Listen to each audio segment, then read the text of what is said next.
Hello po mga kalonger, magandang hapon po mga kalonger.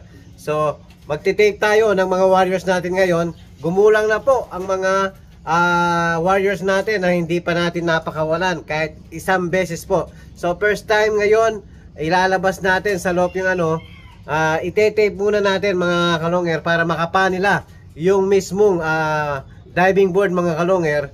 So, mga 3 days lang po ang pagti-tape natin sa mga warriors natin. Tapos pang-4 na araw tatanggalin natin yung isang tape sa pakpak. So pang 5 araw yung isang tape sa kabilang pakpak naman mga kalonger. So bahala na sila nun kung pipitik at lalayo. Bahala na yung mga warriors natin. So ito po ang mga warriors natin.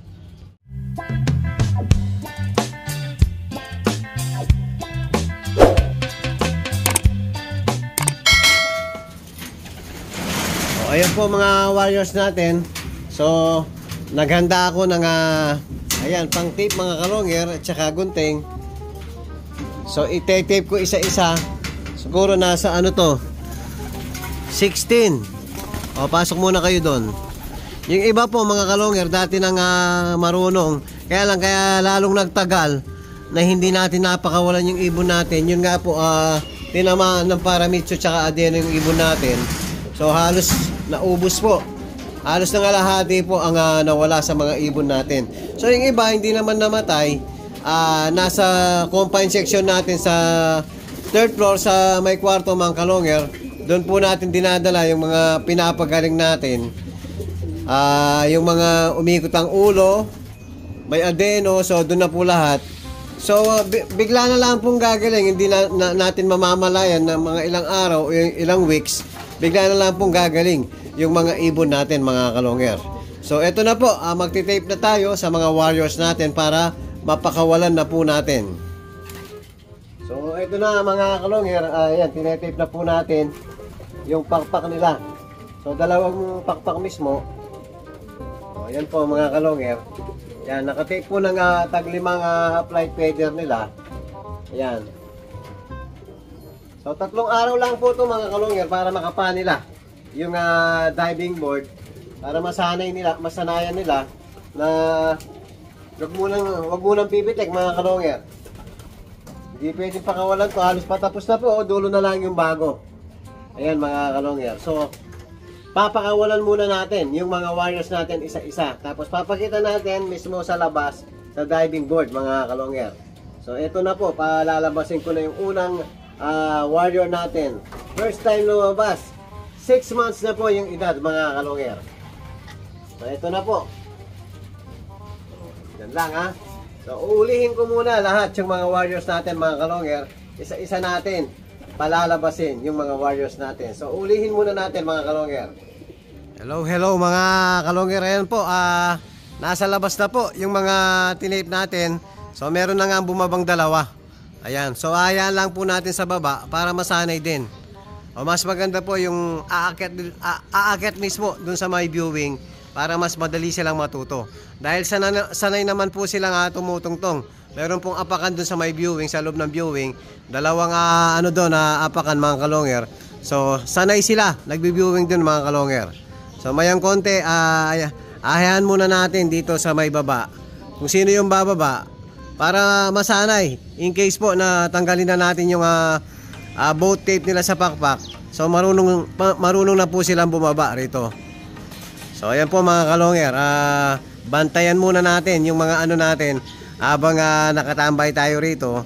Baka biglang may mga malakas ang loob na biglang pumitik, aabot hanggang bakod. So mahuhulog sigurado mga kalonger dahil nga nakatape yung 2 pakpak. So bantayan muna natin yung mga warriors natin mga kalonger. Hello mga kalonger, habang binabantayan natin yung mga warriors natin. So bababa muna po tayo.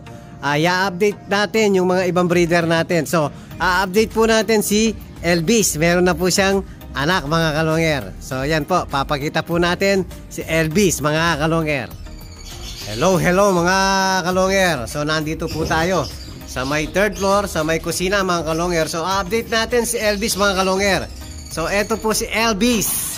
Yan, may keras line mga kalonger. Pinaris natin. kay Japan, Taiwan mga kalonger. So kapatid po nung sinakay natin sa Javier to. Tapos kapatid din ni Adena mga kalonger. So eto po si Elvis. Yan, ayun po yung anak niya oh. Ayan, kitang kita mga kalonger. Binatang ama. Ayan, napakabatang na nagkaanak mga kalonger. Tapos eto pa yung bali po yung nakuha natin, ang binigay ni paring J. Pineda mga kalonger. So tatlo na po.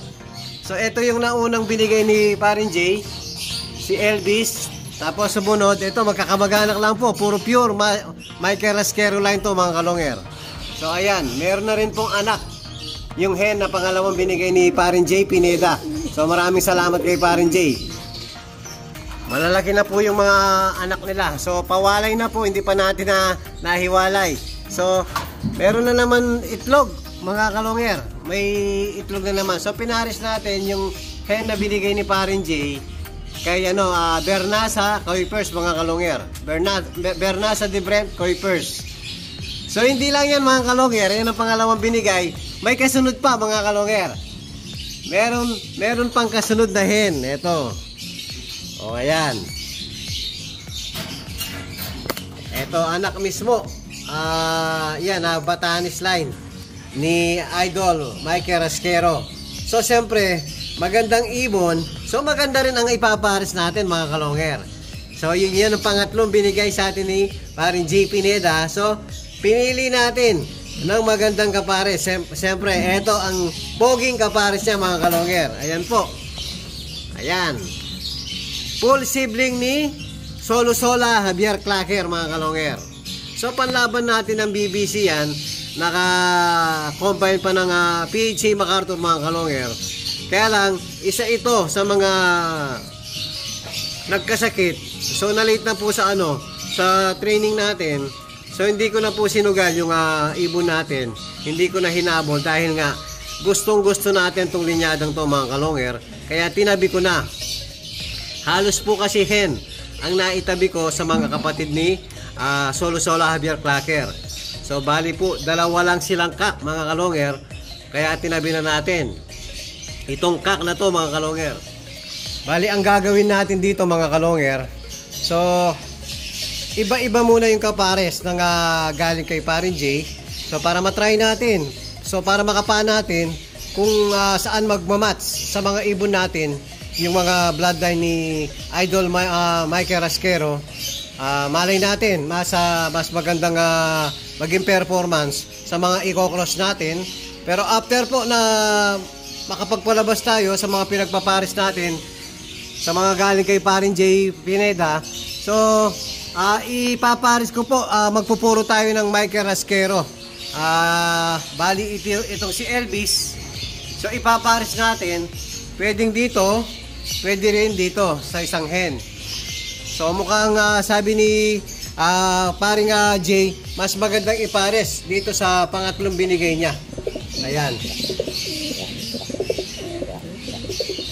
So pagkatapos mag-breed dito, siguro kahit 2 clutch lang para masubukan natin. 4 na piraso, sana mag-fertile lahat ang magiging itlog nila. So nang sa gayon, hindi tayo magsasayang ng maka-4 tayo. Matatry talaga natin kung magmamatch yung pairing natin sa mga bloodline ni Idol Michael Rasquero. Tapos etong si Elvis kay Taiwan, Japan. Tapos si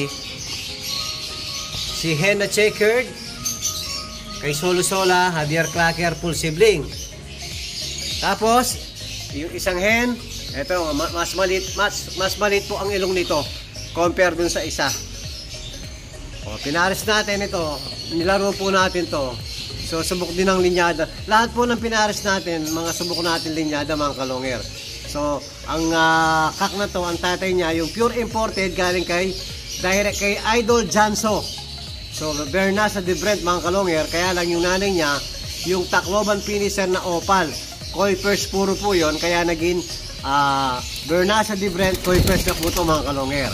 So mahaluhan ng mga bloodline ni Igor Rasquero, Vandenbroek Jansen. So itong tatlong to, si Elvis at saka to, puro Vandenbroek Jansen mga kalonger.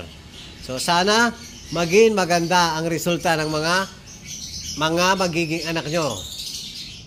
O yan po mga kalonger, yan po yung update natin sa ibang breeder natin. At kung bago pa lang kayo sa akin channel, huwag kalimutan mag-subscribe, like and share, at pagpindot na rin po yung notification bell, pati na rin po yung all para updated kayo sa mga bagong video natin. So yun lang po mga kalonger, maraming salamat po, keep safe and God bless.